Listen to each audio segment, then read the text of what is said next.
Good morning, dear students. Now,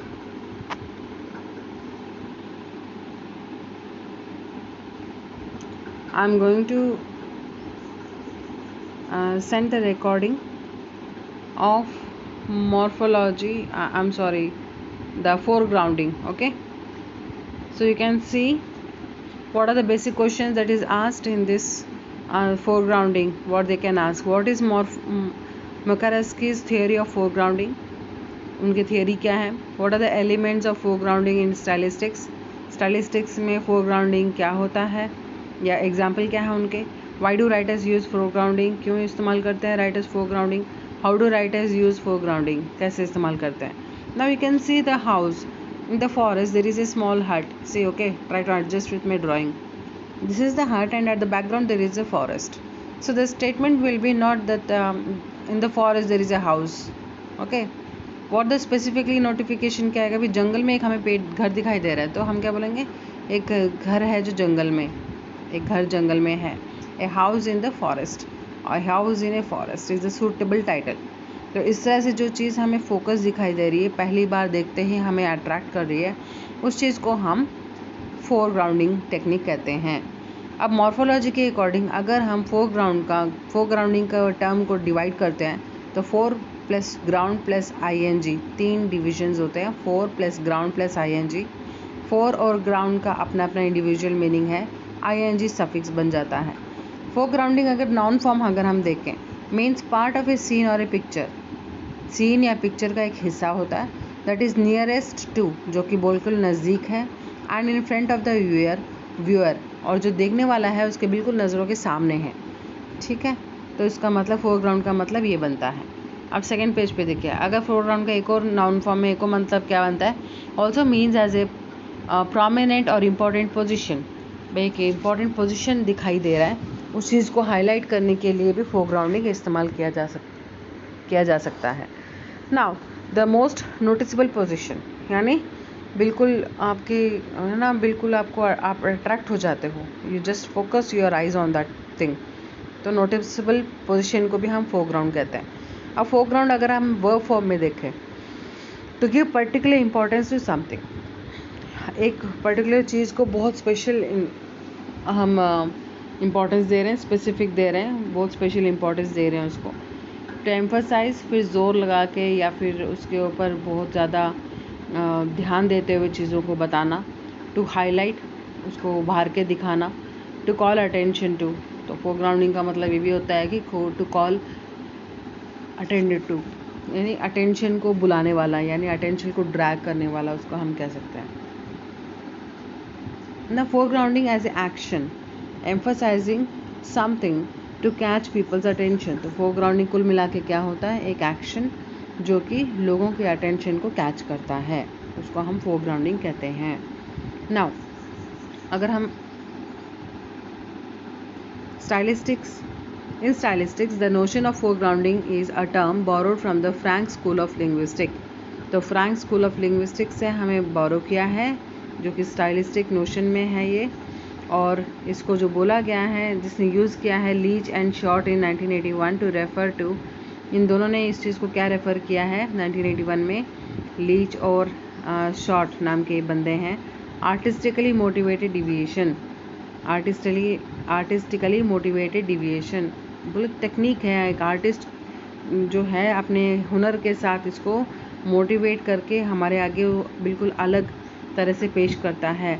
the term foregrounding has its origin with the ज़ेस्ट theorist Jan Mukarovsky. तो ज़ेस्ट जो theorist है, Jain Minkowski ने इसको टर्म को फोरग्राउंडिंग को ओरिजिनेट किया था.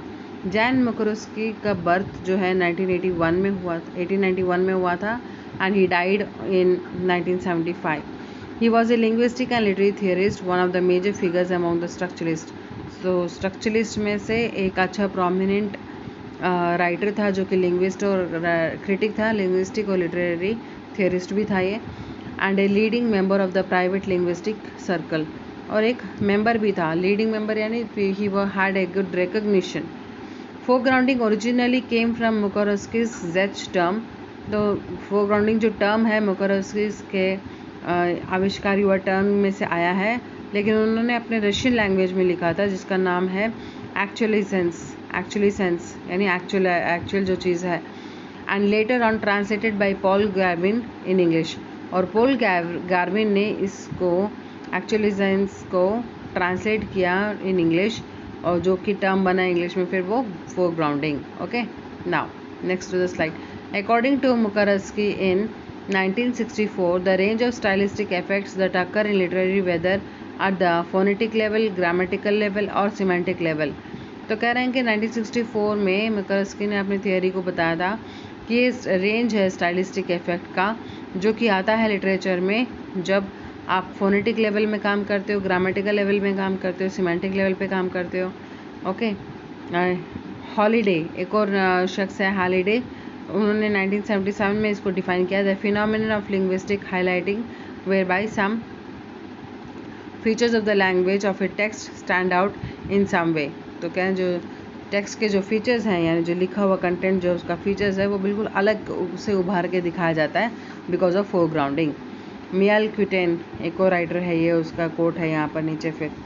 Okay, latest definition came in 2020 from Nordquist literary studies and stylistic foregrounding is a linguistic strategy of to certain language features to shift the reader's attention from what is said to how it is said। तो language को shift करना और reader को बताने की कोशिश करना कि राइटर क्या कहना चाहता है और किस तरीके से कहना चाहता है। In short, foregrounding is the practice of making something stand out from the surrounding words or images.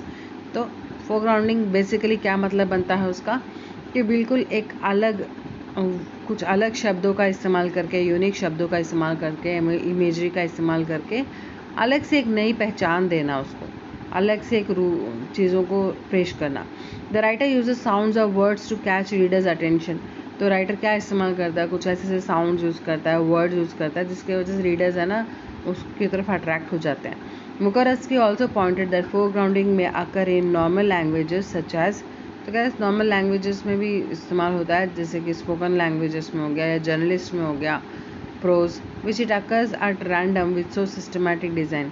तो कह रहे हैं इनमें से यूज़ होता रहता है और बहुत सिस्टमैटिक वे में से इस्तेमाल किया जाता है। ऐसा नहीं कि कुछ भी चक्के मुंह से कैसे भी कुछ बोल दिया। There should be a very good standard in language.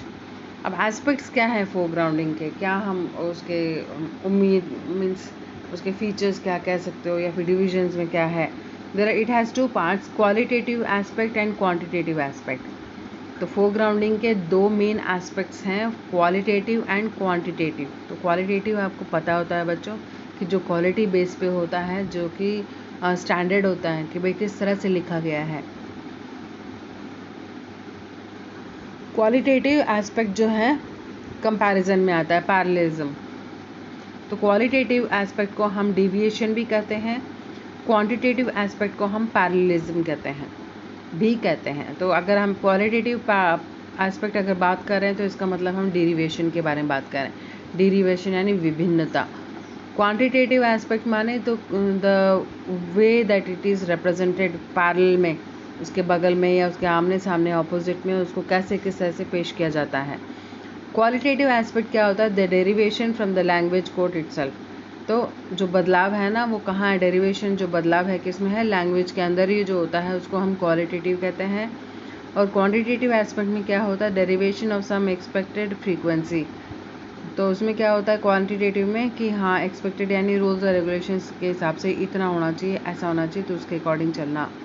ठीक है, दोबारा देख लो। क्वालिटेटिव एस्पेक्ट का मतलब है derivation from the language itself. तो लैंग्वेज में ही एक्सपेक्ट करना बदलाव, चेंज या फिर उसका मॉडिफिकेशन। क्वालिटेटिव में क्या है, एक्सपेक्टेड फ्रीक्वेंसी, भाई इतनी उम्मीद की जाती है, इतना होना चाहिए, ऐसा होना चाहिए लिखने का तरीके में। अब डेरिवेशन क्या होता है, as a type of qualitative aspect of foregrounding. अगर हम डेरिवेशन देख रहे हैं जो कि क्वालिटेटिव, देखिए हमारा फर्स्ट पिक्चर में क्वालिटेटिव एस्पेक्ट जिसको हम डेरिवेशन कहते हैं उसका हम डेफिनेशन देखना है कि it's a aspect of foregrounding. तो डेविएशन एक एस्पेक्ट है, एक हिस्सा है फोरग्राउंडिंग का। Means doing something different from what people consider to be normal और एक्सेप्टेबल। डेरिवेशन का मतलब क्या है कि ऐसे काम करना, ऐसे चीज़ पेश करना जो कि नॉर्मली लोग कंसिडर नहीं करते या देखते नहीं है, ध्यान नहीं देते उस चीज़ को। Doing something different from what people consider to be normal और एक्सेप्टेबल, जिनके लिए बहुत मुश्किल है या डिफरेंट लगता है, उस चीज़ को करना हम डेविएशन कहते हैं। It also means the breaking of rules और एक्सपेक्टेशंस विच अदर्स ओबे। और इसका मतलब ये भी है डेरिवेशन का कि वो रूल से हट के कुछ अलग से लिखने की कोशिश करना, ठीक है, रूल्स को ब्रेक करना। This deviation from expectation produces the effect of foregrounding, which attracts attention and aids memorability. तो डेविएशन में क्या एक्सपेक्टेशन करता है, ये प्रोड्यूस क्या करता है, effect of foregrounding which attracts attention and aids memorability. तो कह रहे हैं कि ये जो हमारा डेरिवेशन है उसकी क्या एक्सपेक्टेशन है, नहीं उससे हम क्या उम्मीद करते हैं कि वो ऐसा चीज़ों को उभार के निकाल के लेके आए, इफ़ेक्ट करे अपने लेखन में, अपने वर्ड्स के अकॉर्डिंग, कि वो अटेंशन ड्रैग कर सके सभी रीडर्स का। दूसरा, वो एक यादगार बना के रख सके, तो फोरग्राउंडिंग उसमें मदद करता है। अब टाइप्स ऑफ डेरिवेशन, अब डेरिवेशन के टाइप्स देख लेते हैं। तो इसमें लेक्सिकल डेरिवेशन है, ग्रामेटिकल है, फोनोलॉजिकल, ग्राफोलॉजिकल, सिमेंटिक, डायलेक्टल। तो मैंने सिर्फ ग्राफोलॉजिकल हमने कभी नहीं पढ़ा है, बाकी हमने लगभग सब कुछ पता है हमें। तो अब इसमें नीचे एग्जांपल दिया हुआ है, अगर आपको लगता है कि इसमें टाइप्स ऑफ डेरिवेशन में जो लेक्सिकल है इनका भी एग्जांपल दीजिए तो अलग अलग से मैं चेक करके दे दूँगी आपको। अब इसमें एग्जांपल देखिए, आई डजंट लाइक हिम। अब इसमें क्या मिस्टेक है, आई डोंट लाइक हिम आना चाहिए, तो ग्रामर की मिस्टेक है, तो ये ग्रामर डेविएशन है। Don't father me, don't bother me आना चाहिए वैसे तो डोंट फादर मी। तो अब इसमें, या फिर तुम मेरे बाप बनने की कोशिश मत करो, वो भी मतलब बन सकता है। तो आपका ये आ गया lexical deviation. Never over power, never over power, ये क्या बन जाता है, फोनोलॉजिकल डेविएशन। तो डेविएशंस के अलग अलग एग्जाम्पल दे दिए हैं। अब पैरेललिज्म में आता है। पैरेललिज्म दोबारा देख लीजिए कहाँ पर आएगा। देखिए, क्वालिटेटिव एस्पेक्ट हमने अभी पढ़ा जो कि डेविएशन है, और क्वांटिटेटिव में आ जाते हैं हम पैरेललिज्म में। अब पैरेललिज्म में क्या होता है, is a type of quantitative aspect of foregrounding. तो एक क्वांटिटेटिव का एक छोटा सा अंश है उस तरह से। Parallelism involves the repetition of sentence structure and some words in several sentences balancing each other. Simple है पैरेललिज्म में कि आप रिपीटेशन बहुत देखेंगे, वर्ड्स रिपीटेशन हो सकता है, साउंड रिपीटेशन हो सकता है, there is a repetition process जो कि हमें बहुत ज़्यादा अलग यूनिक करने की मदद करता है। पैरेललिज्म में occur at all languages level such as phonological, linguistic. तो जो ये पैरेललिज्म है फोनोलॉजी में भी आ जाएगा, सिंटैक्टिक में आ जाएगा, मॉर्फोलॉजी में आ जाएगा, एक्सेट्रा। अब इसमें एग्जाम्पल दिया हुआ है TS Eliot का, because I do not hope to turn again, because I do not hope to turn from Ash Wednesday. तो फ्रॉम ऐश वेडनेसडे से लिया गया है ये पोइट्री। तो देखिए TS Eliot ने कितना रिपीटेशन किया, बिकॉज आई डू नॉट, तीनों लाइन में है, होप लगभग तीनों लाइन में भी है, एंड तो ये रिपीटेशन है।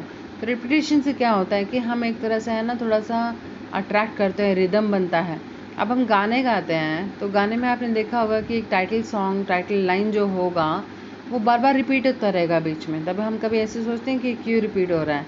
वजह ये है कि वो खूबसूरती बढ़ाता है, वो अट्रैक्ट करता है, और वो जिस रिदम में डाला जाता है तो उस कॉन्सेप्ट को हम लिसनर्स जो है बहुत अच्छे से सुन पाते हैं। अब एक और एग्जाम्पल है, blow blow the winter wind, Shakespeare's as you like it में है ये। But he was wounded for us transgressions, he was bruised for our linguistics. तो इसिया नाम का एक राइटर ने भी लिखा हुआ है। अब पीछे जो ये लिखा हुआ था थर्ड इसिया का, in the example wounded and bruised carry same meaning, है ना। ब्रूइज्ड और वुंडेड दोनों एक ही शब्द, एक ही मतलब बनता है। Same as transgressions and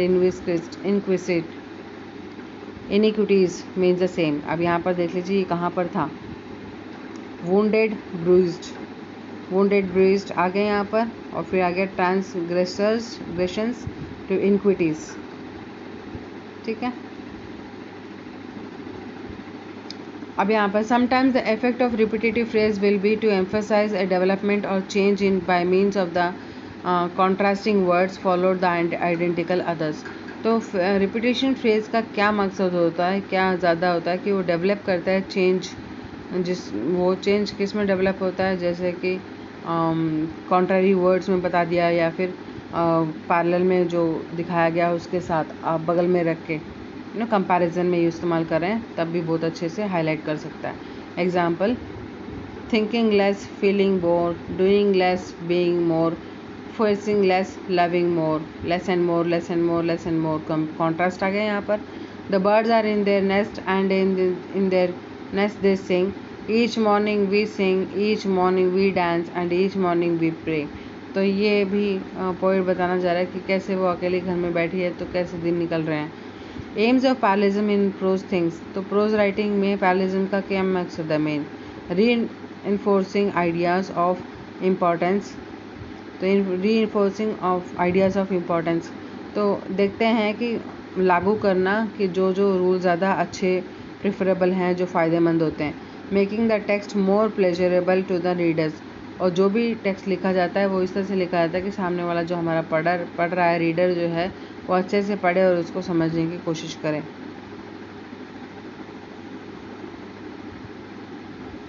and now last, दस the page induced with parallelism is enjoyable and memorable, इसलिए अगर कोई भी पेज में अगर पैरलिज्म दिखाई देता है तो ये मान लीजिए कि वो बहुत एन्जॉयबल है और बहुत मेमोरेबल कंटेंट है। तो यहाँ तक आपका ये कंप्लीट हो जाता है बच्चों।